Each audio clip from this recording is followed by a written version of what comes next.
طيب بسم الله الرحمن الرحيم. أنا كنت بس عايز أتكلم على موضوع أنا شايفه من المواضيع المهمة جدًا، بالذات إن في ناس جديدة ابتدت تخش دلوقتي جديدة يعني في الclub house.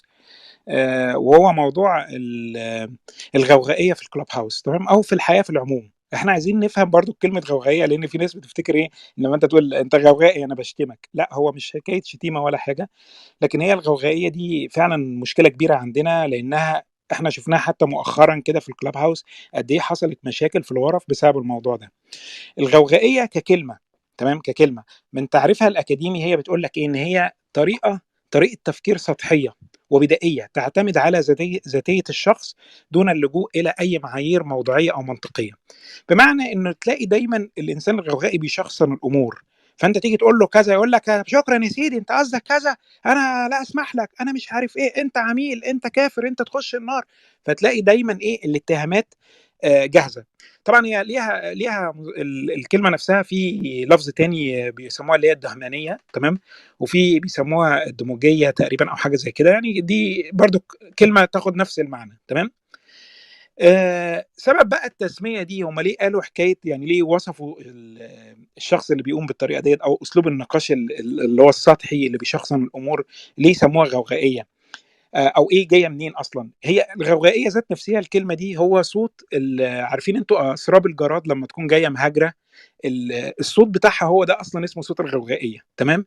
إن الجراد بيكون جاي في صورة مجموعات وجاي يطير، فلمّا بييجي يطلع أنتم بتسمعوا صوت كده زي ما تكون جناحاتهم بتخبط في بعض، ودوشة كتير أوي، وهي بتطير بشكل متخبط وما عندهاش أي معايير للتنظيم طريقة الطيران بتاعتها. سبحان الله، يعني انتوا لما تيجي تبصوا على الطيور لما بتطير بيكون عندها اسلوب معين في الطيران. اللي شاف منكم السرب مثلا بتاع بط طاير، بتلاقوا في واحده في النص كده طالعه قدام، وبعدين هي بتبقى الليدر بتاعهم، بتوجه الاتجاه اللي طايرين فيه. فبعديها حتى هي بتيجي في حته تلاقيها نقلت وواحده جت قدام مكان منها، وتلاقيهم دايما عاملين شكل زي ما يكون سبعه كده او حاجه، يعني او كانه سهم طاير، راس السهم ذات نفسه. انما في الجراد ما بيعملوش كده، الجراد بيخبطوا في بعض وصوت دوشه وجناحتهم تخبط في بعض، وده بسبب ان السلوك بتاعهم هو كده. يعني الجراد مش منظم خالص، عندهم فوضويه وعندهم عشوائيه وعندهم استعجال ان هم عايزين يطيروا يوصلوا لاي ارض ياكلوا فيها الخضره اللي فيها، وطبعا هم لما ياكلوا الخضره دي بيدمروا الارض يعني، تمام. وعندهم تخلف لانه ما فيش تنظيم ولا قياده، تمام. فاللي بيحصل ان اسراب الجراد دول بيكونوا احسن غذاء للطيور لان هم مش طايرين بشكل منظم. فتخيلوا بقى جمال الكلمه كده لما انت تكون فاهم معناها، وان انت تشوف ده في الاحاديث بين الناس، ان واحد بتلاقيه بيصرخ بصوت عالي وبيزعق ومش عارف ايه، ولا اسمح لك ومش عارف ايه اللي بيتفرج فيكم على مثلا برنامج زي الاتجاه المعاكس، تلاقي الاتجاه المعاكس قايم على الفكره دي، انه يجيب اتنين يخبطوا في بعض. يعني بيجيب اتنين، واحد بيقول له مثلا ايه الرئيس ده خاين وكده، والتاني دولجي، تمام، يعني التاني اصلا ضابط امن دوله، فاقول له انت اللي حمار وانت اللي عميل وانت اللي بتقبض وانت يعني النقاش مش موضوعي. انا كنت زمان احب اتفرج في البدايه، يعني كنت اتفرج على برنامج الاتجاه المعاكس بتاع الجزيره، ها، واشوف فيصل القاسم ازاي بيتعامل مع الامور، فلقيت ان انا ما بستفدش بحاجه، فما بقتش اسمعه. يعني الاتجاه المعاكس كان مره بس في لقاء كده اللي هو استضاف فيه اتنين سودانيين، فانتوا عارفين الاخوه السودانيين عندهم هدوء كده، ايه، بيتكلموا بمنتهى الهدوء والاخلاق والبال الطويل والصبر والكلام ده وكده، التأني يعني في الكلام. فهو يقول له ايه، يقول له انه ده بيقول انه عمر البشير ديكتاتور، فالتاني يقول له والله هو حر في رايه برضك، ده هو يقول اللي عايز يقوله. فيروح جاي للتاني، بس انت شايف ان المعارضه ممولين من الخارج؟ لا والله انا ما عنديش اي فكره، فانا ما اقدرش اقول حاجه يعني الناس ايه، يعني منتهى الهدوء. ففي الاخر فيصل القاسم لما اتجن بقى بيشتم في الاثنين اصلا، تمام. هو عاوز الحلقه كده. تعالى بقى قارن الاتجاه المعاكس ببرنامج زي بتاع احمد منصور اللي هو شاهد على العصر، او شاهد او بلا حدود، وتلاقيه جايب ضيف قدام منه وبيساله اسئله، بالرغم انه ممكن يعني يعصر الضيف زي حلقه او حلقات يعني جيهان السادات، تمام، او اغلب الحلقات بتاعت احمد منصور اصلا. فتلاقيه بيعصر الضيف وبيساله الاسئله الصح، ومع ذلك الحوار هادي جدا وما فيهوش اي مشكله، لانه ماشي بمنطقيه وماشي باتزان وفي رزم للحوار. امتى انت هتبدا؟ اول ما تبدا بترحب بالضيف، بتتعامل معاه بمنتهى الاحترام، بتتكلم معاه كويس، وبعدين بتبتدي تسال الاسئله بتاعتك بشكل ايه، ترتيب كده تصاعدي لغايه ما انت تقدر تصعد معاه جامد، وفي نفس الوقت تحافظ على الاحترام ده. فاحنا لما هنيجي نقارنه الاثنين، فانت هتشوف قد ايه مثلا برنامج زي الاتجاه المعاكس ده غوغائيه. وانت ما بتستفدش منها بحاجه. انت في الاخر بتطلع انه ايه، كل اللي بتفتكره من البرنامج ان فلان دلق ميه على فلان او شتمه او ضربه. لكن عند احمد منصور انت ما بتشوفش ده، وبتستفيد بالمعلومات اللي بتجيلك من برنامج البرنامج بتاع احمد منصور عشان الاسلوب ده. فزي ما قلت لكم، هي الغوغائيه هي صوت الجراد بقى، فشوفوا انتوا الجراد ده عامل ازاي، هتلاقي نفس الكلام. طيب، الغوغائيين دول الناس دي لما بتيجي تتكلم خلي بالكم في منهم بقى يعني ايه، مش يعني الموضوع عندهم مش عشوائي، يعني في منهم الموضوع ده هم واخدينهم استراتيجيه. آه، في منهم اخدين الموضوع عباره عن استراتيجيه يتعاملوا بيها. يعني بمعنى ايه؟ يعني بمعنى مثلا انا دلوقتي كريم بتكلم، فانت حضرتك طلعت وقلت لي والله يا كريم الكلام دوت اللي انت بتقوله دوت غلط، وامريكا دي دوله محترمه جدا، ومصر على فكره سيده قرارها، والسيسي احسن احسن ناس، وسونا احسن ناس، والكلام ده كله تمام. فانا بدل ما اجي اناقشك في الموضوع ده اروح جاي قايل لك انت دارس ايه؟ انت على فكره انت حمار، انت مش عارف كذا، فانت هتروح جاي شاتمني بقى تقول لي وانت ابن 60 كذا. فايه، ف انا استفزك تمام، او انا بس من غير ما اشتمك، يعني انا بس ممكن اقول لك ايه، على فكره كلامك مش يعني اتهكم عليك، فاستفزك، فانت تروح جاي شاتمني، فاروح جاي طردك، فالناس تيجي تقول والله يا برافو عليك يا كريم، ده هو كان راجل قليل الادب. بالرغم ان انا حقيقتي اناقشك في الكلام اللي انت قلته، بس انا ايه شخصنت الامور واخدتها ان انا استفزك فانت تشتمني، فانا اروح جاي طردك، فانا اللي اطلع بطل تمام. وده على فكره الاسلوب الغوغائي ده احسن واحد حريف فيه عمرو اديب. عمرو اديب لما يجي يتكلم مع حد يروح جاي صابر كده سامع هو بيقول ايه، وبعدين يبتدي يلعب عليه بقى تمام. ف... ف... فيستخدم الاسلوب الغوغائي ده. فهم عندهم خصائص كده معينه بيستخدموها عشان بس تميز بين واحد غوغائي عشوائي كده عادي وبين واحد غوغائي عامل الموضوع ده اسلوب وسياسه تمام. هتلاقي ايه؟ هتلاقي اولا الطريقه بتاعتهم هي انه دايما عنده الصوت المرتفع، يعني دايما تلاقيه بيزعق تمام. يجي يكلمك لا يا اخي اتق الله مش عارف ايه الكلام ده تمام، بدون انا ذكر اي اشخاص، بس انا بفهمكم يعني انتوا هتبقوا فاهمين ايه يعني تمام. فيجي تلاقي دايما الصوت بتاعه النبره بتاعته بترتفع بدون سبب. بقى انت تقول له ايه، طب لو سمحت ايه ده، بس انا بسالك عادي على فكره ما قلتلكش حاجه، يعني انت الاحسن معاه ما تعليش صوتك عليه كمان. اديله بقى ليه المضاد الحيوي بتاعه بقى العكس بقى بتاعه، فانت تروح جاي ايه قايل له على فكره انا بكلمك بهدوء، يعني انا مش عارف انت بتعلي صوتك ليه. لا اصل الكلام بتاعك ده مش معقول. طب ماشي ماشي حضرتك، بس ممكن ترد عليا عشان معلش انا عامل عمليه في ودني فمش قادر اسمع يعني الزعيق ده، فلو سمحت ايه يعني وطي صوتك شويه عشان اقدر اسمعك تمام. فاول خاصيه عندهم هو حكايه انه يعلي صوته تمام. الحاجه الثانيه انه تلاقي عندهم نوع من ايه، من افتقاد التنظيم، يعني الكلام بتاعه ما يبقاش منظم. يعني ايه؟ يعني انت بتقول له كذا فانت بتناقشه يروح جاي ناطط لك في حاجه تانية خالص ملهاش علاقه، فيروح جاي قايل لك ايه، لا ما هو ثواني بس اصلا انت يعني مثلا انت بتتكلم دلوقتي على السيسي مثلا، فبتقول للسيسي كذا كذا كذا، يقول لك بس انت عارف ان مثلا الرز اللي هو بيجي من البرازيل احسن مليون مره من الرز اللي بيجي من فلبين. معلش، فانت تقول له على فكره ده مش موضوع، يقول لك لا استنى استنى بس عشان الموضوع ده مهم، احنا لازم نفهم الناس الكلام ده. يعني ايه، هو بينط لك، هي بتبقى اسلوب تمام، فالكلام مش طالع منظم، فانت يعرف ان ده بيتلعب معاك ايه بالكلام، وهو اسلوب ايه غوغائي. طبعا دايما عندهم اعتقادات خاطئه، وهي الاعتقادات الخاطئه ديت بيعتبروها ان هي الحقيقه المطلقه. فيعني يجي يكلمك فيقول لك ايه، بص هو قول واحد. يعني ايه قول واحد؟ استغفر الله العظيم يا رب، يعني هو انت رب العالمين هتقول لي قول واحد؟ لا انت قول يا عم اللي عندك، وكلامك يحتمل الصح يحتمل الخطا تمام. وانا كل اللي انا بقوله ده ممكن كله يطلع غلط، ايه المشكله؟ وانا اتمنى انه يطلع غلط ويجي حد يفهمني الحقيقه، انا ساعتها افرح ان انا عرفت الحقيقه.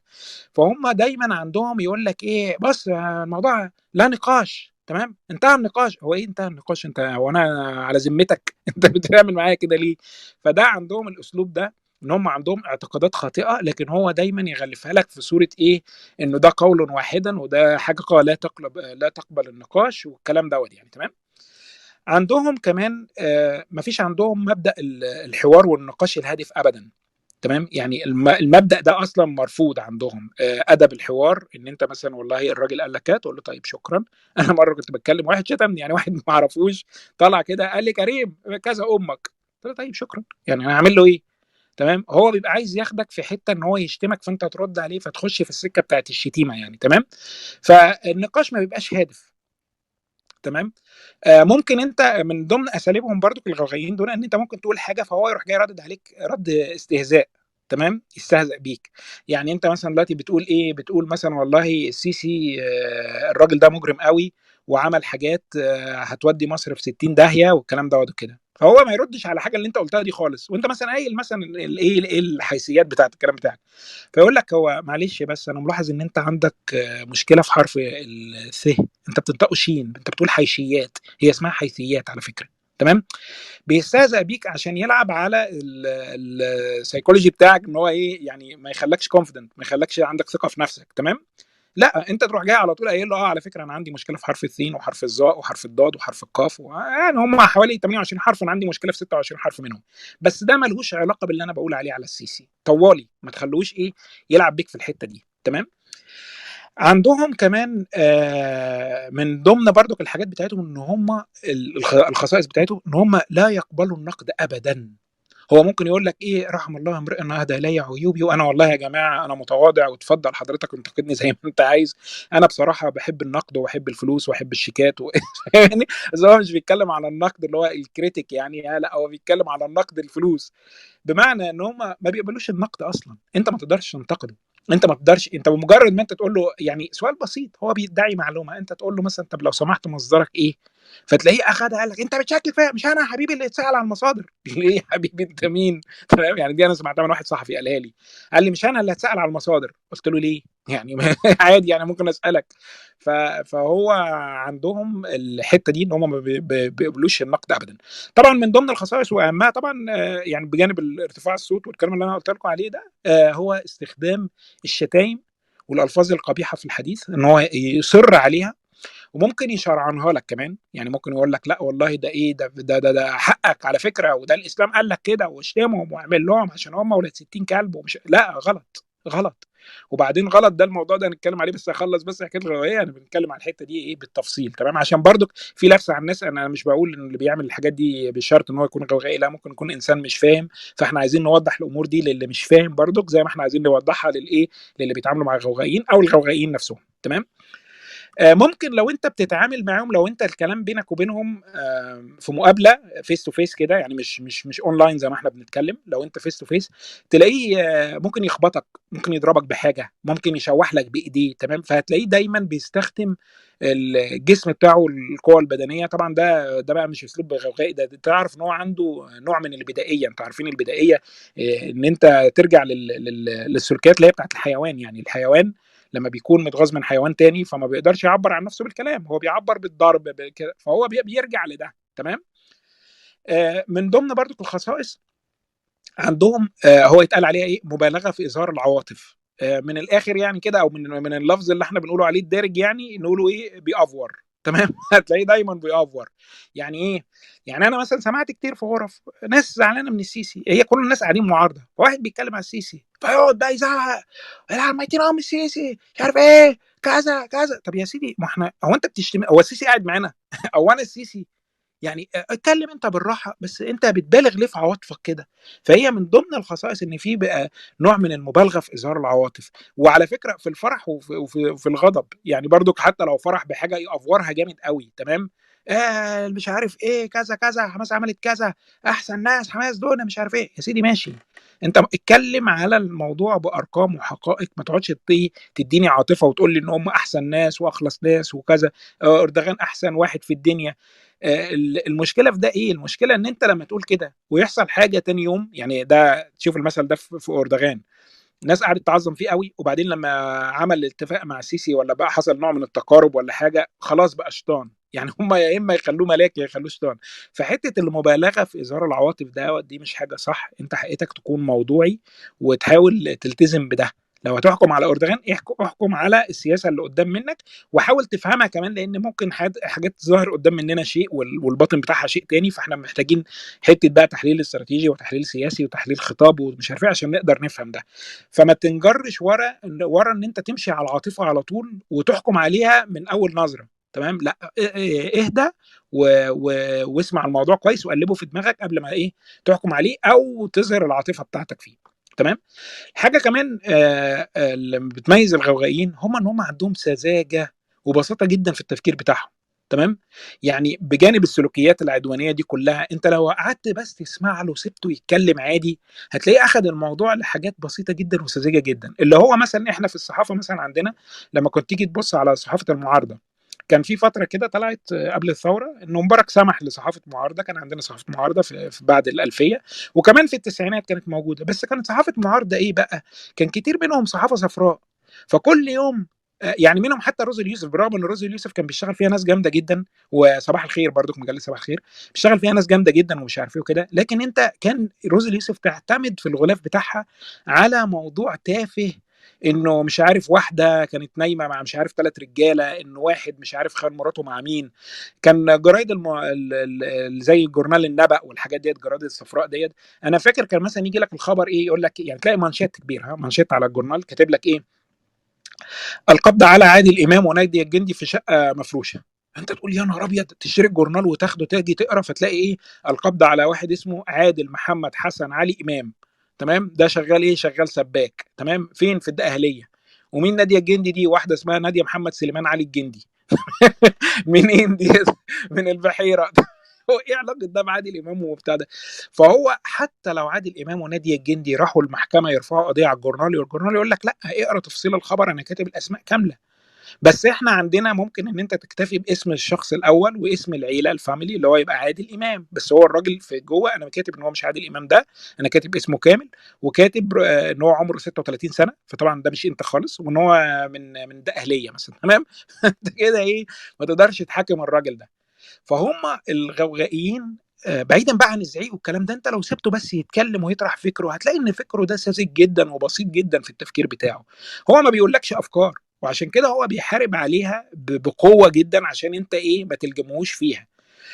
ومن ضمن سذاجه التفكير ان هو ياخد، يعني حتى لو اخد خطاب ديني ولا حاجه، ياخد الجانب الشعبوي اللي فيه.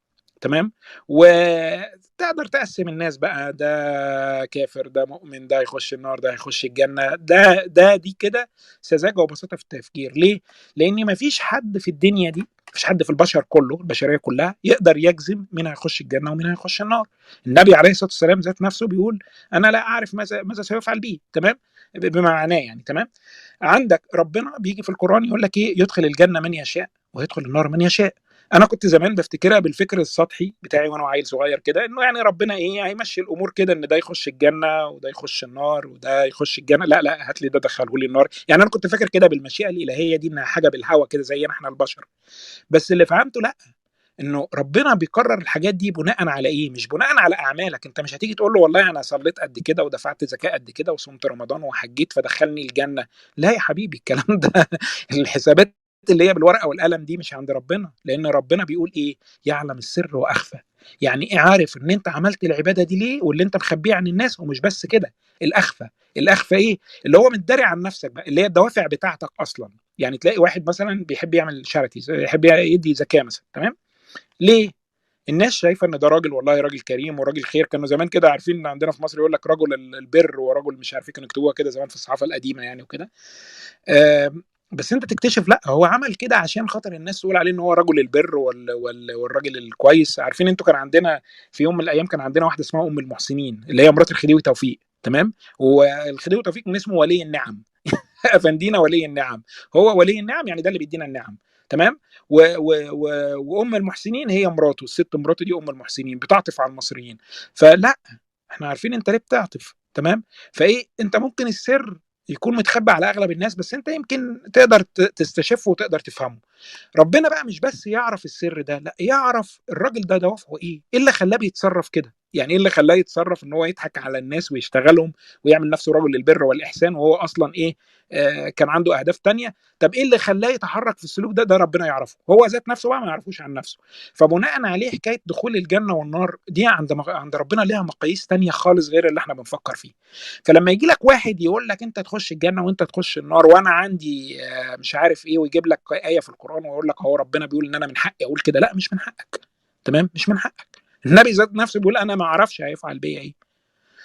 حاجه كمان من الخصائص عشان نخلصها، انه عندهم دايما الحرص على التحريض، تلاقيه دايما محرض. تمام. فيقول لك ايه؟ يعني مش بس يقول لك مثلا ايه ده يخش النار، يقول لك وقول لهم قول لهم قول لهم انت هتخش النار. طب ليه؟ انا اقول له ليه؟ كفايه انت قلت لهم يعني، تمام. فتلاقيه دايما في كلامه يروح جاي كمان محرضك على حاجه، تمام، قول لهم كذا، قول لهم كذا، وحتى ممكن يجري الكلام على لسانك يعني، تمام. اخر حاجه بقى من دي الخصائص بتاعتهم هي سرعه التصديق.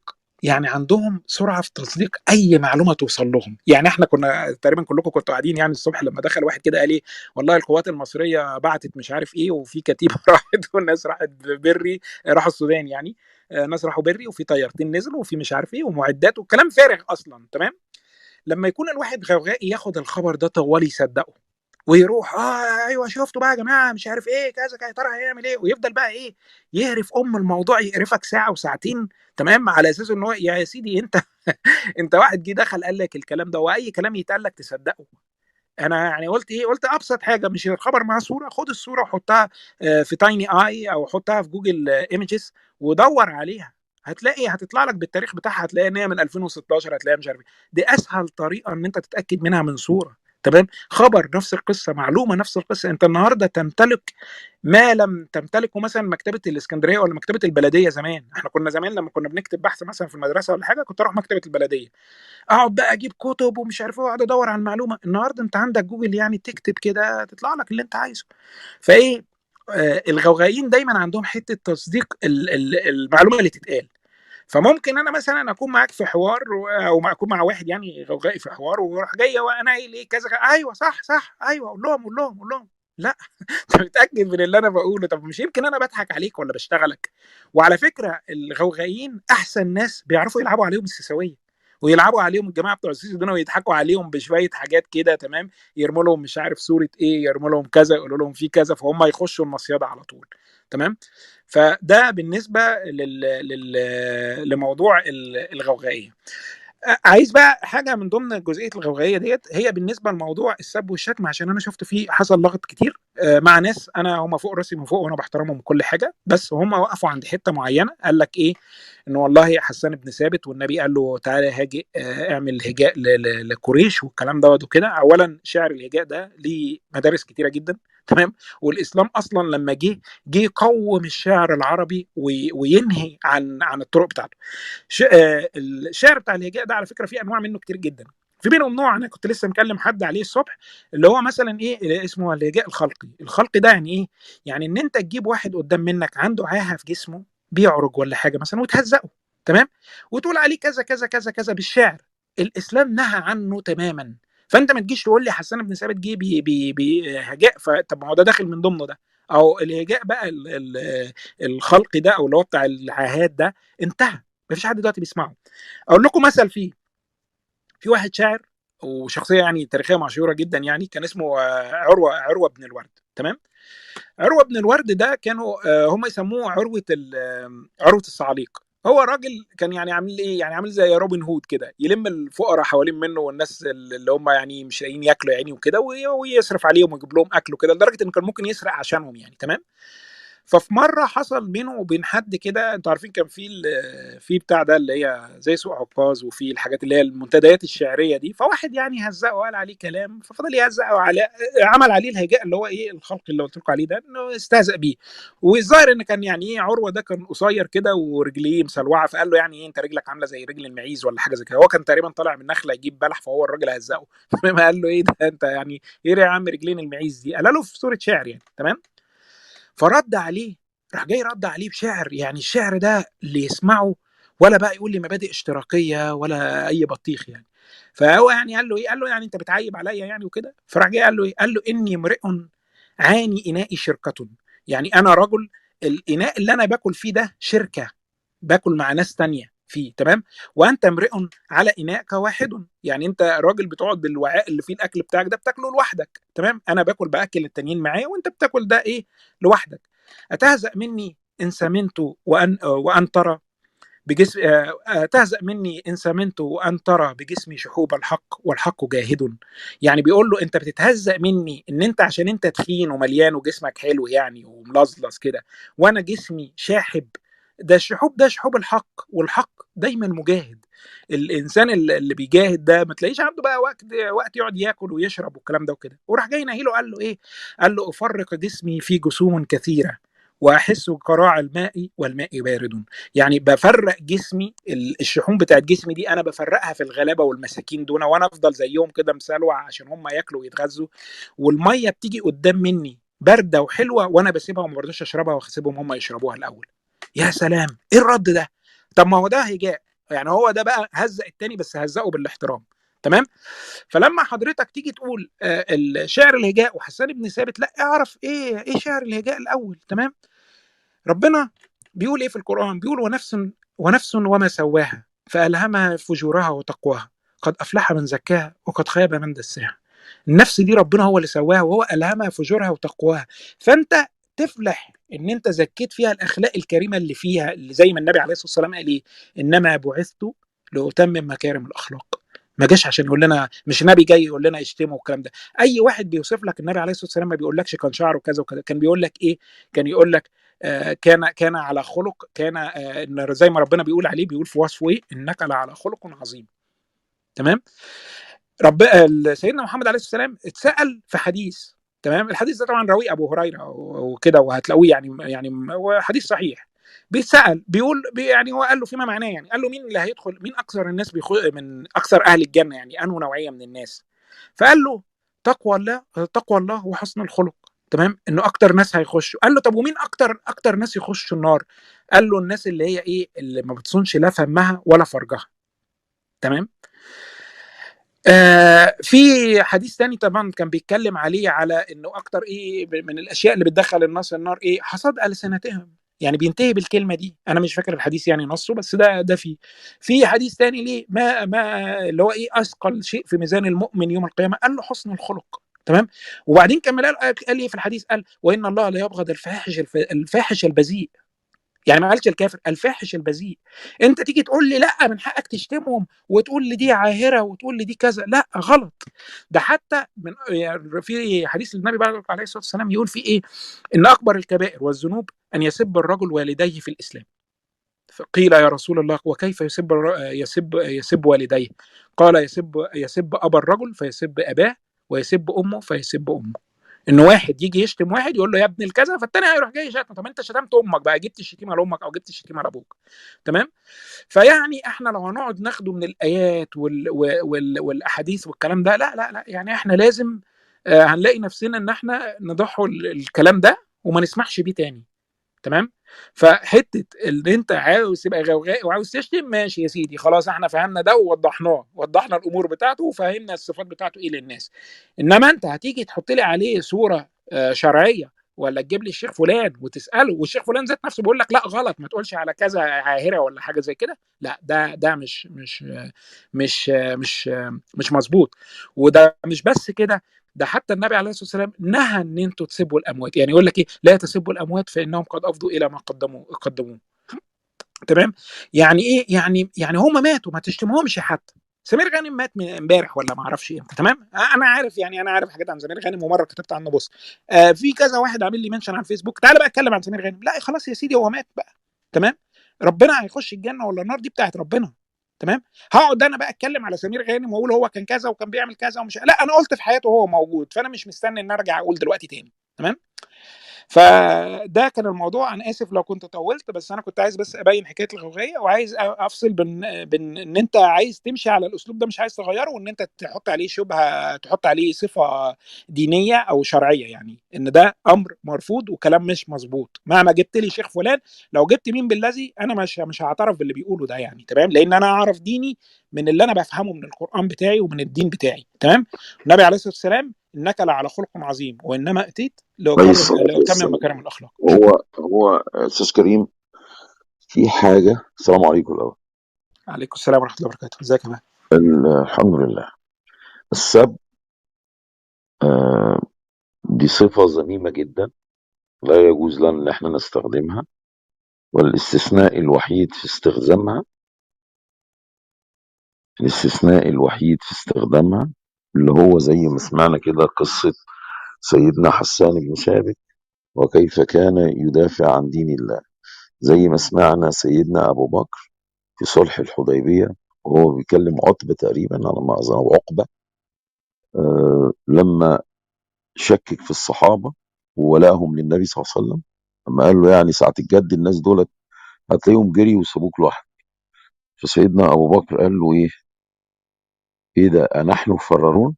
يعني إحنا أنت فاكر إن إحنا هنجري آه، ساعة الجد يعني؟ فمش فاكر أنا نص الكلام اللي قالوه، بس ختموا بكلمة لو قيلت الآن من أي حد فيكم جسمه يعني هيقشعر قدام الناس. الكلمة دي اتقالت في حضور النبي صلى الله عليه وسلم، وسيدنا أبو بكر كتفا بكتف مع النبي صلى الله عليه وسلم. فالراجل قال له إيه، اللي هو مين بقى؟ سيدنا أبو بكر، اللي النبي صلى الله عليه وسلم وصفه بإيه؟ لو وضع إيمان أبي بكر في كفة ووضعت إيمان الأمة كلها من صدر الإسلام إلى يوم القيامة في كفة لرجحت كفة أبي بكر. أبو بكر قال بقى رضي الله عنه، قال إيه؟ امصص ببذر اللات. في الآخر خالص يعني ختم له قال له روح الحس ومص للإله بتاعك. الكلمة دي شديدة، لو قلتها لأي حد إسلامي أو غير إسلامي يقول لك إيه ده؟ لا، ما هو في حاجة أنت لازم تاخد بالك منها. يعني إذا كان الدين قد أقر لك بقطع الرقبة، أن تقطع الرقبة عقابا، هو ربنا أرسل النبي صلى الله عليه وسلم لسفك الدماء؟ هو ربنا صلى الله عليه وسلم هو ربنا سبحانه وتعالى أرسل الدين لسفك دماء الناس؟ يعني واحد سرق نقطع ايديه؟ ايه الفجر ده؟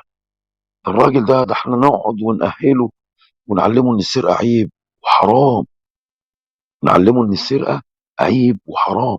طب لماذا اقر الدين قطع اليد اللي خلاص يعني حدود السرقة طبقت عليه من كل حاجة يعني؟ قال لك عشان ينهى عن هذا الامر، يخوف الناس من السرقة ويبعدهم عنه. يبقى اذا ده علاج قوي جدا للناس الحرامية والسارقين.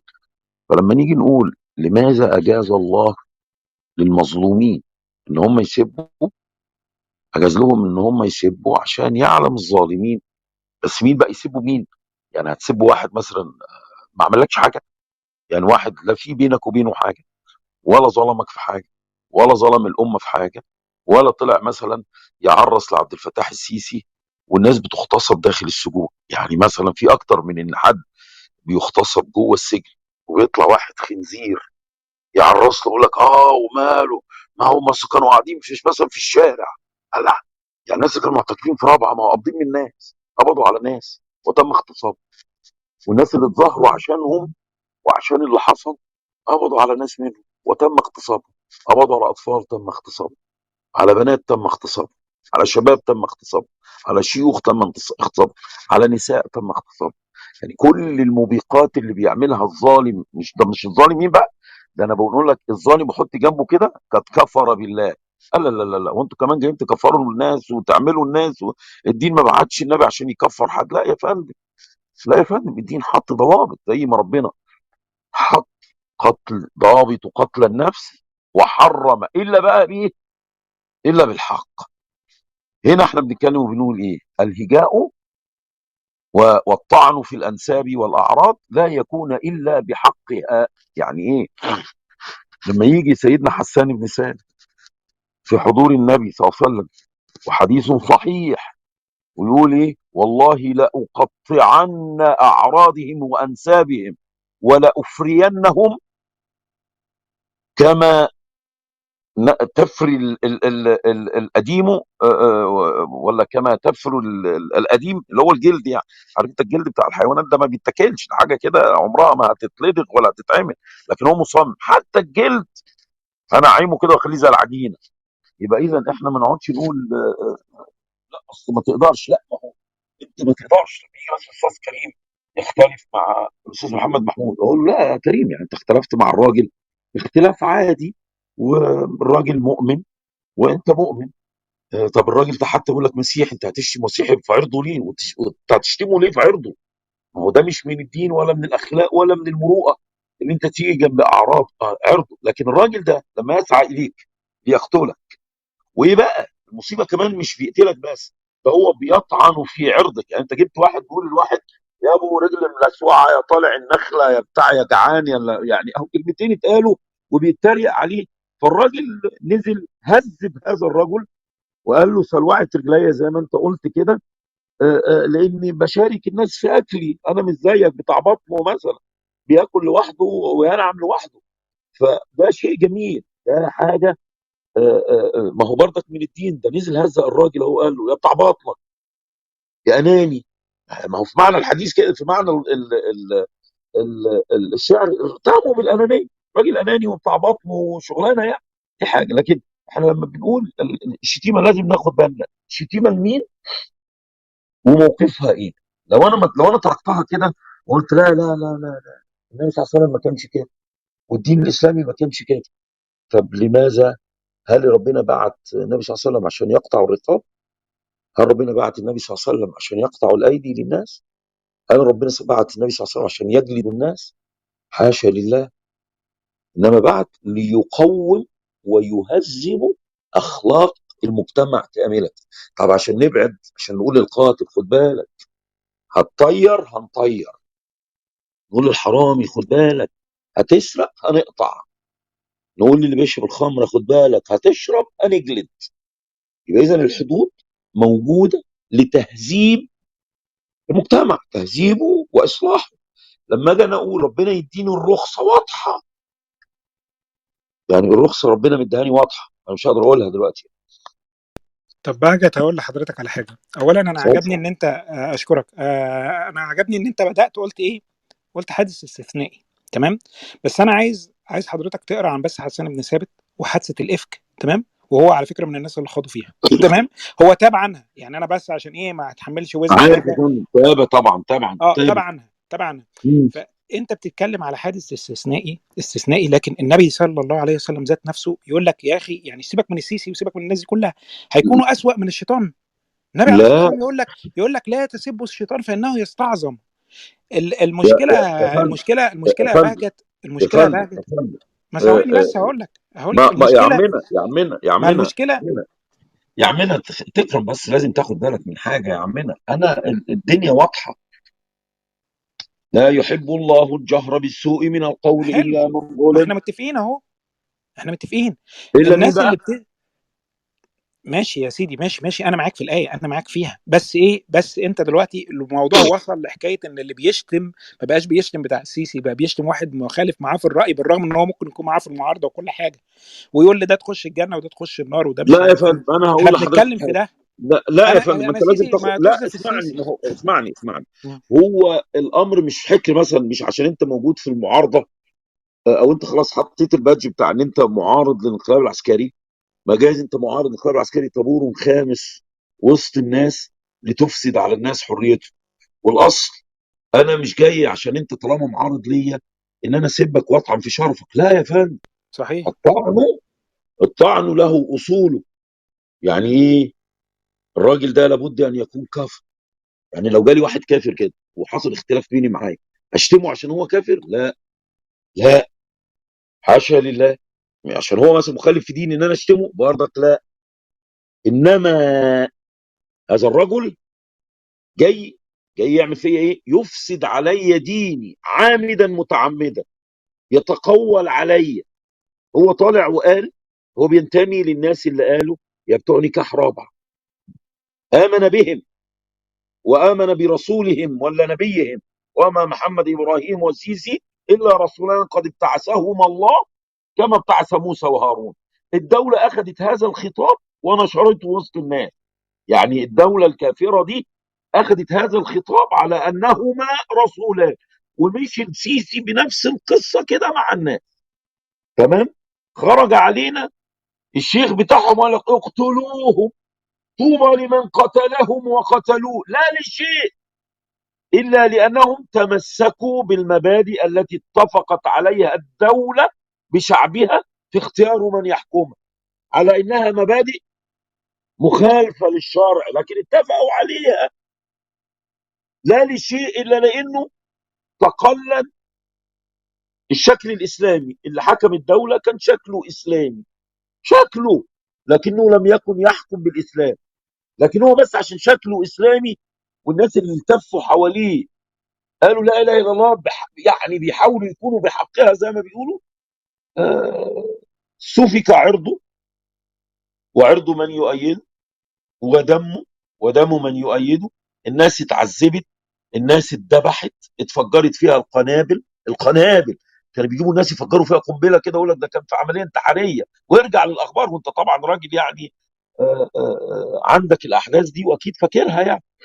احنا مش مختلفين على ده، اتعدوا مش مختلفين عليه خالص. اتعدوا على اعراض ماشي. ما هو ما هي دي الحته دي لابد ان احنا يعني مثلا تسمحوا لي بس اقاطعكم بس ثانيه. لحظه بس يا عم نيزو. معلش يا باجت، بس لو سمحت يا جماعه، انا اسف. الناس اللي احنا بننزلها الموضوع مش عمد، الموضوع عشان احنا اتفقنا ان الغرفه فوق هتفضل فاضيه، الكريم يتكلم براحته، وبعد كده هنرفع كل الناس مره تانية عشان ما حدش يفهم الموضوع مننا غلط. لا انا شكرا. خلصت يعني، لا انا خلصت، اللي عايز يطلع يتكلم ممكن يطلع يتكلم، انا خلصت اللي طب انا ليه كنت يا عايز نيزو؟ اقوله. ليه بس يا انا نيزو؟ انا ما دلوقتي تطلع واحد بيحب الكلام يتكلم. وتخلي الراجل يتكلم والناس بتكلمه يا نيزو، ليه؟ كانوا في ناس يا باجت داخلين عمالين يقطعوا، وطبعا ده غلط عشان تسلسل الافكار، فاتفقنا ما على كده ينفعش يا كلنا. نيزو، ما ينفعش برضك يا نيزو، لابد ما ان انا عادي خلصت، كل انا يوم خلصت اللي انا نقاطعين. عايز اقوله، طيب ماشي، ما احنا المشكله الناس استنيناه تطلع. يا باجت لما يخلص يا باجت. طب طلع الناس يا نيزو، بس هو كان أنا الاصل ان الناس تقدر تتحكم. بص يا نيزو، بص يا نيزو يا حبيبي، فكره ان الكل مودريتور هي فكره عشان نعلم الناس. انت في ايدك الزرار وفي ايدك المايك، بتدوس عليهم لما بيجي وقتك في الكلام. الناس بيقطعوه، سيبهم يقطعوه، هنتعلم شويه بشويه هنتعلم. لكن انت بتقتل هذه الفكره يا نيزو، الفكره اللي احنا يعني حاولنا نتميز بيها عن الاخرين، ان احنا ندي الحقوق لكل يا الناس. باجت يا باجت يا باجت يا باجت، معلش، الناس اللي نزلت هي اللي طلبت اللي هي تنزل يا باجت. طيب الناس ماشي، اللي نزلت، الناس هي طلبت تنزل، دي قصه ثانيه بقى. الناس في الاول طلبت اللي هي تنزل عشان ما حدش يقطع كريم، وبعد كده يطلعوا تمام، بعد كده هي يطلعوا طلبت يقولوا القصه اللي هم الثانيه. عايزينه. طبعا في الاول خالص هم اللي قالوا ننزل، ما ما حدش فيش تمام. اي مشكله في ان لما يكون في واحد بيدي كلمه مطوله زي كريم او من الاخوه الافاضل، كل الناس تلتزم الصمت وتنزل، ما فيهاش اي عيب، بس انا انا موافق كان نفسي، والناس كان كلها نفسي موافقه. نفسي حد يدير الحوار، يعني مثلا ياخد ويدي مع كريم، اتنين مثلا يكونوا يعني قلبهم مع بعض كده، ده بيسر الحوار اكتر ما واحد يقعد كان يحكي وده موجود يسمع. واحد محترم جدا. انا لاني بس كان اسمعني يا موجود عبد، معاه. اتفضل لما اتفضل. واحد يقعد يحكي، يعني مثلا انا لقيت كريم بيتكلم، انا ما اعرفش انتوا بتقولوا ايه، انا لا مؤاخذه يعني انفصلت عنكم تماما، عملت حاجه كده وبعدين نمت يعني، خدت 45 دقيقه ما كنت سامعكم فيها ولا حاجه. سمعت كريم بيتكلم، قلت بس خلينا يعني ازكي الحته دي. طبعا كلام كريم كله يعني ان احنا عيب، ما يصحش نشتم بعض، ما يصحش ده، حتى لو واحد مخالف للراي معاك لا يصح. لكن إذا كان هذا الرجل داعم لقاتل فاجر بيحارب الله ورسوله، بيغتصب الناس، بيغتصب الأطفال، بيطعن الناس في أنسابهم وشرفهم، هو ومن يؤيده، هو لا ينطقون إلا كذبا وفجورا، وبعدين نرجع ونقول لا لا يجوز سبهم ولا لا، أنا ما يعني، ده العين بالعين والسن بالسن هو انت والبدي. بقى ما سمعتش نعم. الكلام من الاول، انا قصدي على ايه؟ أنا عارف لا يا لا، انا كريم، مش بتكلم أنا على عارف، طيب الموضوع ده. انا بس أنا عارف يا كريم. عايز يا انبهكم كريم لحاجه. أنا عارفك يا كريم، بس اسمعني، خليك معايا يا عايز برو، انبه خليك معايا. لحاجه بهجت. السلام عليكم. لا تنسوا الإعجاب بالفيديو والاشتراك